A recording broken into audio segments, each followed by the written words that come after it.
नमस्कार दोस्तों, study buddies में आपका स्वागत है। आज हम डिस्कस करेंगे एक ऑर्डिनेंस के बारे में। अभी हाल ही में हमारे राष्ट्रपति जी के द्वारा एक ऑर्डिनेंस अप्रूव किया गया है। इस ऑर्डिनेंस का मुख्य उद्देश्य है हमारे हेल्थ केयर वर्कर्स को प्रोटेक्ट करना। अभी भारत में लगातार कोरोना वायरस केसेस जो हैं वो लगातार बढ़ते जा रहे हैं और उन केसेस से लड़ने में जो सबसे महत्वपूर्ण भूमिका जो निभा रहे हैं वो हमारे हेल्थ केयर वर्कर्स हैं। हमारे health care workers frontline warriors की भूमिका निभा रहे हैं, लेकिन कई जगहों पर उनको जो है हिंसा का सामना करना पड़ रहा है। मुरादाबाद जैसे यूपी में जो है ऐसी जगहों पर उनके ऊपर पथराव किए जा रहे हैं और कई जगहों पे ये भी देखने को मिला है कि उनको हरास जो है किया जा रहा है उनके मकान मालिकों के द्वारा, सोसाइटी रेजिडेंट्स के द्वारा। तो उन सबसे इनको बचाने के लिए ये ऑर्डिनेंस लाया गया है। इस बारे में हम विस्तार से चर्चा करेंगे। इस वीडियो में हम क्या क्या डिस्कस करेंगे। पहली बात, हम इस वीडियो में एपिडेमिक डिजीज अमेंडमेंट ऑर्डिनेंस जो अभी ये लाया गया इसके बारे में डिस्कस करेंगे। इससे पहले जिस एक्ट में ये बदलाव किया गया है, अमेंडमेंट लाया गया, उसके बारे में डिस्कस करेंगे। Epidemic disease act 1897, cognizable offence क्या होती है, नॉन कॉग्निजेबल ऑफेंस क्या होते हैं, उस बारे में हम डिस्कस करेंगे और ये भी देखेंगे कि हमारे एग्जाम पॉइंट ऑफ व्यू से किस तरह से इंपॉर्टेंट हो सकता है। आगे बढ़ने से पहले एक छोटी सी रिक्वेस्ट है, प्लीज़ हमारे इस चैनल स्टडी बडीज को सब्सक्राइब जरूर करें। आइए अपनी डिस्कशन स्टार्ट करते हैं। ऑर्डिनेंस जो लाया गया है हमारे हेल्थ केयर वर्कर्स को प्रोटेक्ट करने में, ये न्यूज़ में क्यों है? क्योंकि अभी हाल ही में हमारे प्रेसिडेंट जो रामनाथ कोविंद जी हैं उन्होंने अप्रूव किया है एक एपिडेमिक डिजीज अमेंडमेंट ऑर्डिनेंस 2020 का। इसका एम है हमारे हेल्थ केयर वर्कर्स को प्रोटेक्ट करना, जो हमारे हेल्थ केयर प्रोफेशनल्स हैं उनको प्रोटेक्ट करना। क्योंकि कई जगहों पे लगातार आपने ये देखा है जहाँ जहाँ पर हॉटस्पॉट्स हैं, मतलब कोरोना वायरस के केसेस जहाँ पर ज़्यादा हैं, उन जगहों पे हेल्थ केयर वर्कर्स के खिलाफ जो है हिंसा देखी गई है, उनको हरास किया जा रहा है। तो उन चीज़ों से बचाने के लिए अभी जो IMA है, इंडियन मेडिकल एसोसिएशन, जो डॉक्टर्स और हेल्थ केयर कम्युनिटीज़ को जो है रिप्रेजेंट करता है, उसने ये बात कही थी कि भाई ये केसेस लगातार बढ़ते जा रहे हैं और हमारी सरकार को कुछ ऐसा करना चाहिए, इस तरह का लॉ लेकर आना चाहिए जिससे कि डॉक्टर्स और हेल्थ केयर वर्कर्स को जो है बचाया जा सके हिंसा से। अभी आपने ये देखा है कि भाई लगातार डॉक्टर्स के खिलाफ जो है उनको मारा जा रहा है, कई कई जगहों पे उनको एंट्री नहीं दी जा रही है और साथ साथ में डॉक्टर्स और हेल्थ केयर वर्कर्स को जो लैंडलॉर्ड्स हैं वो जो है उनको खाली करने के लिए बात कर रहे हैं।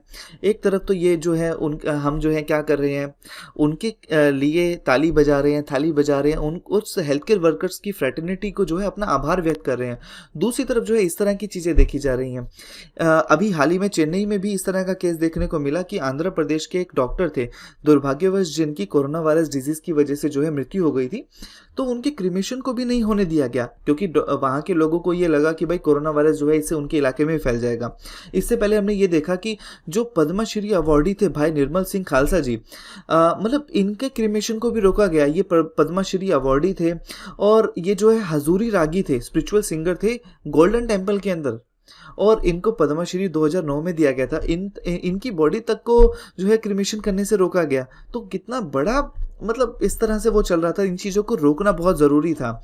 तो IMA ने कहा कि अगर भाई आप ऐसा कानून नहीं बनाओगे, सरकार को कहा, तो हम जो है प्रोटेस्ट करेंगे। तो हमारी सरकार ने जो है उस प्रोटेस्ट से पहले ही एक ऑर्डिनेंस ले आई जिसमें 7 साल की सज़ा हो सकती है अगर किसी तरह का अगर अटैक होता है हेल्थ वर्कर्स के ऊपर। उसके बाद जो है IMA ने अपने प्रोटेस्ट को जो है मतलब जो है मना कर दिया कि हम प्रोटेस्ट नहीं करेंगे। इसी बारे में हम डिस्कस करेंगे। सबसे पहले जो है हम डिस्कस करते हैं एपिडेमिक डिजीज एक्ट 1897 के बारे में। जब फरवरी 1897 के अंदर जो है एक भारत के अंदर प्लेग आया था, बहुत बड़ी, मतलब उसमें ये जो है प्लेग आया था, पर्टिकुलरली बॉम्बे प्रेसिडेंसी जो है इससे ज़्यादा प्रभावित हुई थी। लाखों लोग जो हैं इसमें जो है दुर्भाग्यवश मारे गए थे। तो इस एक्ट को लाया गया था। इस एक्ट का ये एम था कि भाई उस प्लेग को या एक ऐसी डिजीज़ जो डेंजरस है, महामारी जो है, जो डिजीज़ है उसको फैलने से रोका जा सके, मतलब प्रिवेंशन किया जा सके डेंजरस एपिडेमिक डिजीज़ का। ये एम्पावर करता है स्टेट को और सेंट्रल गवर्नमेंट को कि एक स्पेशल मेजर्स वो ले सकते हैं और ऐसे रेगुलेशंस को वो बना सकते हैं जिससे कि जिनको पब्लिक को मानना पड़ेगा, जिससे कि इस जो डिजीज़ हैं, जो डेंजरस एपिडेमिक डिजीज़ हैं, उनको रोका जा सके फैलने से। इस एक्ट ने जो है मतलब ये भी प्रावधान किया था कि जो रेगुलेशन सरकार बनाती है, जो ऑर्डर सरकार देती है, अगर उस ऑर्डर्स को जो है ओबे किया जाता है, उसको नहीं माना जाता है, तो वो एक दंडनीय अपराध होगा, एक पनिशेबल ऑफेंस होगा इस एक्ट के अंतर्गत। ये एक्ट ये भी प्रोवाइड करता है कि जो प्रोटेक्शन में लगे हैं, मतलब ऐसे लोग जो इस एक्ट के अंतर्गत जो है कार्यरत हैं, जैसे हेल्थ केयर वर्कर्स हैं, पुलिस वाले जो हैं, वो जो काम कर रहे हैं, उस एक्ट को जो है गुड फेथ में किया हुआ एक्ट माना जाएगा और उनके खिलाफ किसी तरह की लीगल कार्रवाई नहीं की जाएगी। जो भी इस एक्ट के अंतर्गत वर्कर्स जो काम कर रहे हैं, जो उस बीमारी को रोकने के लिए काम कर रहे हैं।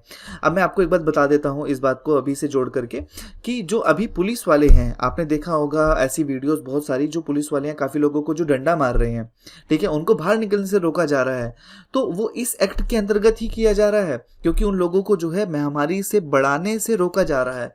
तो पुलिस वालों के पास जो ये पावर आई है वो इस एक्ट के अंतर्गत आई है, ठीक है। एपिडेमिक डिजीज अमेंडमेंट ऑर्डिनेंस की बात करते हैं जो अभी लाया गया है, इसमें वाइडर इंक्लूजन किया गया है। इस अमेंडमेंट ये जो अमेंडमेंट है उसकी मंशा ये है कि प्रोटेक्ट किया जा सके हेल्थ वर्कर्स को हरासमेंट से जो पब्लिक के द्वारा किया जा रहा है। ये अमेंडमेंट जो है अप्लाई उन लोगों पर भी करेगा जो लैंडलॉर्ड्स हैं, मकान मालिक हैं, और जो नेबर्स हैं जो कि किसी तरह का हरासमेंट करते हैं हेल्थ केयर वर्कर्स को। इसमें दो बातें ध्यान रखना कि ये कॉग्निजेबल ऑफेंस हो जाएगा और नॉन बेलेबल होगा। कॉग्निजेबल मतलब संज्ञेय अपराध होगा, जो गंभीर अपराध माना जाता है। इसके बारे में हम आगे डिस्कस करेंगे ये क्या होता है। वॉयलेंस अगर किसी तरह की जाती है मेडिकल स्टाफ के खिलाफ के अगेंस्ट जो है, तो इसको कॉग्निजेबल संज्ञेय अपराध माना जाएगा और उसमें किसी तरह की बेल नहीं मिलेगी। बेलेबल और नॉन बेलेबल ऑफेंस के बारे में थोड़ा सा जान लेते हैं, ये क्या होते हैं। बेलेबल ऑफेंस वो होते हैं जो जहां पर बेल जो है मैटर ऑफ राइट है, किसी पर्सन को बेल कब मिलेगी जो है, अगर बेलेबल ऑफेंस होगा एक ऐसा अपराध जिसमें बेल मिल सकती है तो वो पर्सन का मैटर होगा। लेकिन नॉन बेलेबल ऑफेंस वो होगा जहां पर बेल देनी है ना देनी है, ये कोर्ट के डिस्क्रिप्शन पर आधारित होगा, उस पर निर्भर करेगा। देखिए ये जो एपिडेमिक डिजीज अमेंडमेंट ऑर्डिनेंस है 2020 का, इसमें जो है अगर किसी तरह की हिंसा की जाती है तो उसको पहली बात है कॉग्निजेबल माना जाएगा, संज्ञेय अपराध माना जाएगा, गंभीर अपराध माना जाएगा। दूसरी बात, उसमें बेल नहीं मिलेगी, ठीक है। आगे बात करते हैं, इसमें अगर पनिशमेंट की बात करें तो पनिशमेंट जो है इस अटैक में 3 महीने से लेकर 5 साल तक की हो सकती है और फाइन जो है 50,000 से लेकर 2 लाख तक का हो सकता है। अगर कुछ गंभीर अपराध हैं या कुछ गंभीर केसेस हैं जहां पर जो इंजरी है वो बहुत ज़्यादा ग्रीवियस है, मतलब बहुत ज़्यादा गंभीर इंजरी आई है, चोट बहुत ज़्यादा गंभीर आई है, तो पनिशमेंट 6 महीने से लेकर 7 साल तक की जा सकती है और फाइन जो है 1 लाख से 5 लाख हो सकता है। कंपेंसेशन की बात करते हैं कि कंपेंसेशन जिनको इस बारे में इसमें चोट आई है, जो हेल्थ केयर वर्कर्स को कंपेंसेशन क्या मिलेगी।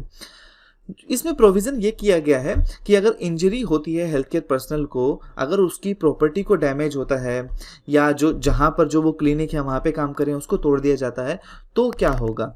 अगर डैमेज जो है उनके व्हीकल को या उनके क्लिनिक को किया जाता है, उनको क्लिनिक में डैमेज किया जाता है, तो कंपेंसेशन उनको दिया जाएगा दुगना, जो मार्केट वैल्यू का होगा। अगर उनकी प्रॉपर्टी को जो है डैमेज किया गया तो जितने की प्रॉपर्टी जो है डैमेज हुई है, मार्केट वैल्यू उसकी जो है निर्धारित की जाएगी, तो उसका दुगना जो है उनको कंपेंसेशन दिया जाएगा। और ये सारा का सारा कंपेंसेशन उन लोगों से वसूला जाएगा जो एक्यूज्ड हैं, जिन्होंने ये डैमेज किया है। इसमें टाइमली इन्वेस्टिगेशन की बात की गई है। अगर जो है अटैक्स जो होते हैं हेल्थ केयर वर्कर्स पर, जो इन्वेस्टिगेशन है वो 30 दिनों में कंप्लीट की जाएगी। देखिए, और जो फाइनल डिसीजन है वो 1 साल में आना चाहिए। अगर मान लो कि ये जो 30 दिनों में जो है अगर इन्वेस्टिगेशन कंप्लीट हो गई तो उसके बाद जो है उनको अपील का अधिकार होगा। तो अपील के बाद जो है वो आगे जो है हाई कोर्ट में अपील कर सकते हैं, सुप्रीम कोर्ट में अपील कर सकते हैं। तो जो फाइनल डिसीजन है उसको 1 साल में जो है आना ही पड़ेगा, ठीक है। अम्ब्रेला प्रोटेक्शन दिया गया है। अम्ब्रेला प्रोटेक्शन का मतलब है इस एक एक्ट के अंतर्गत जो है सभी को प्रोटेक्शन दिया गया है। जितनी हेल्थ केयर फ्रेटर्निटी है उसको, जैसे डॉक्टर्स हैं, नर्सिस हैं, आशा वर्कर्स हैं, सभी को इसमें प्रोटेक्शन दिया गया है। थोड़ा सा बैकग्राउंड जान लेते हैं इसकी ज़रूरत क्यों पड़ी। क्योंकि जो हेल्थ केयर वर्कर्स हैं उनको इस तरह से मतलब पोर्ट्रे किया जा रहा था कि वही पोटेंशियल स्प्रेडर्स हैं, क्योंकि वो जहाँ जहाँ जा रहे थे, जिनको केयर कर रहे थे कोविड-19 के जो पेशेंट्स हैं, तो ऐसा लोगों को लगा कि भाई यही जो है पोटेंशियल स्प्रेडर्स हैं, यही फैला रहे हैं। लेकिन ये उनकी गलत धारणा थी, ऐसा नहीं था, क्योंकि यार यही तो लोग सेव करने जा रहे हैं। पब्लिक का जो अगेंस्ट जो एंगर है वो इस बात में देखा गया कि जो हेल्थ केयर वर्कर्स हैं जहाँ जहाँ पर वो काम कर रहे हैं उन जगहों पे, जैसे मुरादाबाद का आपने देखो केस देखा होगा, जहाँ पर वो लोग जो हैं हॉटस्पॉट्स में जाते हैं जहाँ पे केसेस ज़्यादा पाए गए हैं, उन लोगों के ऊपर ही अटैक होता है। तो इस तरह की घटनाएं डेली देखने को मिल रही थी। इसीलिए जो है मेडिकल कम्युनिटी जो है डिमांड कर रही थी प्रोटेक्शन, कि उनको प्रोटेक्शन दिया जाए। जो हमने देखा कि IMA ने कहा था कि प्रोटेक्शन दिया जाना चाहिए। तो यूनिक चैलेंज इस बार सामने आया। यूनिक चैलेंज तो एक तरह से ये आया कि भाई एक तो कोरोना वायरस डिजीज से लड़ने के लिए हमारे पास हॉस्पिटल्स बहुत कम है, उसमें डॉक्टर्स बहुत कम है, ऊपर से जो लोग लड़ रहे हैं उस कोरोना वायरस डिजीज के खिलाफ जो है उन्हीं के ऊपर जो है अटैक हो रहा है। दूसरी बात कि एक ऐसी सिचुएशन आ गई कि जहां पर हेल्थ केयर वर्कर्स का हरासमेंट होने लगा। जो लोग इस डिजीज को कंटेन करने के लिए लग रहे हैं और ऐसी फोर्सेस जो हैं, जो लोग काम कर रहे हैं इस जो है डिजीज से लड़ने में, इवन कि उनको क्रीमेशन ग्राउंड में देखा गया कि उनका मतलब दुर्भाग्यवश जिन जिन डॉक्टर्स की जो है डेथ हो गई है उनको क्रीमेट उनकी बॉडी को नहीं करने दिया गया, क्रीमेशन से भी रोका गया। देखो स्टेट लॉज में कुछ कमियां हैं, उसके बारे में थोड़ी सी बात कर लेते हैं। काफ़ी स्टेट लॉज ने इस तरह के कानून बनाए हैं जो कि ऑफर करते हैं प्रोटेक्शन डॉक्टर्स को और मेडिकल पर्सनल्स को। पास्ट में इस तरह के कानून बने हुए हैं कि जो कि ऑफर करते हैं प्रोटेक्शन डॉक्टर्स को और मेडिकल पर्सनल को। लेकिन इस तरह के जो स्टेट्स हैं वहाँ पर लॉज का जो एम्बिट है, मतलब दायरा जो है वो काफ़ी बड़ा नहीं है। वो जनरली जो है हरासमेंट घर पर या वर्क प्लेस पर जो है उसको कवर नहीं करते। जैसे इसको आप हम इस तरह से समझते हैं, जैसे एक हाइपोथेटिकल सिचुएशन है, किसी पर्सन का जो है रिलेटिव्स या उनके जो मतलब उनके जो जानकार हैं वो हॉस्पिटल में थे और उनकी जो है दुर्भाग्यवश उनकी डेथ हो जाती है, तो वहाँ पर डॉक्टर को गालियाँ दी जाती है, डॉक्टर को मारा जाता है। उन चीज़ों को कवर नहीं करता था, मतलब फिजिकल वॉयलेंस को तो कवर करता था, लेकिन जो मेंटली जो वो प्रेशर जो झेलते थे, जो उनको हरास किया जाता था, उस चीज़ को कवर नहीं किया जाता था। तो इस स्टेट लॉज में तो अभी जो है पैनल प्रोविजंस जो थे स्टेट लॉज में वो इतने ज़्यादा स्ट्रिंजेंट नहीं थे, कठोर नहीं थे, जिससे कि इस तरह की चीज़ों को रोका जा सके। लेकिन अभी जो एक्ट लाया गया है उसमें इस तरह के प्रोविजंस रखे गए हैं। कोग्निजेबल और नॉन कोग्निजेबल संज्ञेय अपराध और असंज्ञेय अपराध को जान लेते हैं, ये क्या होते हैं। देखिए कोग्निजेबल ऑफेंस को पहले जानते हैं कि अगर कोग्निजेबल ऑफेंस होगा तो कोई भी ऑफिसर जो है वो इस बात का संज्ञेय ले सकता है कि उसी पर्सन को जो है बिना वारंट के उसी समय अरेस्ट किया जाए।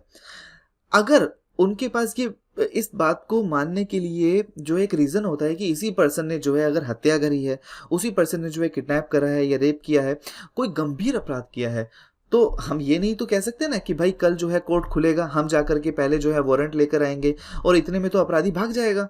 तो कॉग्निजेबल ऑफेंस ऐसे ऑफेंस होते हैं जो गंभीर अपराध होते हैं, जिनके लिए कोर्ट वारंट की ज़रूरत नहीं होती और आप जो है पहले ही उनको अरेस्ट कर सकते हो।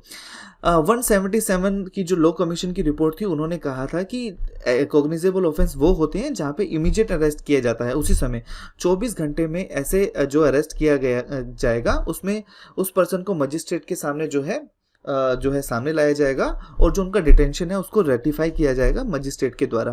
कॉग्निजेबल ऑफेंस जो है जनरली जो हीनियस जो गंभीर अपराध होते हैं, जो जिनका नेचर बहुत सीरियस होता है, जैसे कि murder, rape, kidnapping, theft, dowry, death, इनके लिए किया जाता है कॉग्निजेबल ऑफेंस में जो गंभीर अपराध होते हैं। फर्स्ट इन्फॉर्मेशन रिपोर्ट जो FIR है रजिस्टर्ड होती है सिर्फ कॉग्निजेबल ऑफेंस में, इस बात को ध्यान रखिएगा। नॉन कॉग्निजेबल ऑफेंस कौन से होते हैं? नॉन कॉग्निजेबल ऑफेंस होते हैं जहां पे पर्सन को जो है अरेस्ट नहीं किया जाता बिना वारंट के। देखो कुछ ऐसे अपराध हैं जिसमें जो है अगर पर्सन जो है किसी तरह की बोले तो छोटी मोटी चोरी करता है, चीटिंग करता है, या किसी पर्सन को जो है डिफेम करता है, पब्लिकली जो है कुछ न्यूसेंस पैदा करता है, जो छोटे क्राइम होते हैं उसमें पहले जो है अरेस्ट वारंट लाया जाता है, परमिशन लाई जाती है कोर्ट की। बिना परमिशन के कोर्ट की उस पर्सन को अरेस्ट नहीं किया जा सकता। वो सारे के सारे जो अपराध हैं वो नॉन कॉग्निजेबल ऑफेंस में आते हैं। आई होप आज की वीडियो जो है डिस्कशन फ्रूटफुल रही हो। अगर आपको वीडियो पसंद आई है तो लाइक ज़रूर करें और हमारे चैनल को सब्सक्राइब जरूर करें। Thank you so much.